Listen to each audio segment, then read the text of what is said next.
Малко хора ме питат, а трябва да са повече. С въпроса, сега започвам нова работа, какво да избера.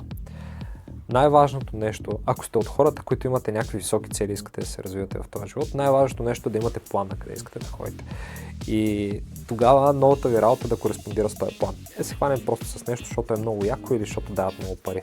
Трябва да се хванете в нещо, което ще ви научи някакво умение по този план напред. Много често давам за пример ресторантьорите.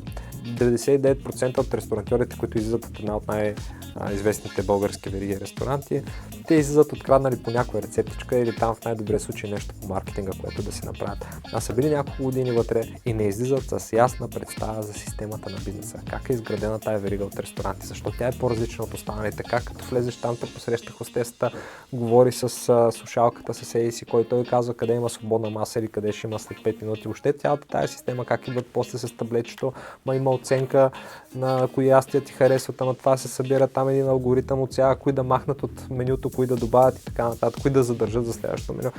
Тези основни бизнес принципи, как си изнесъл производството в централно място, как си организирал логистиката, как си направил маркетинга, посрещането и всичко, никой, който е бил години наред, не са му направили впечатление и не е откраднал тия неща, защото ти ако направиш добра система, после няма значение бургер или продаваш или очила или каквото и да е.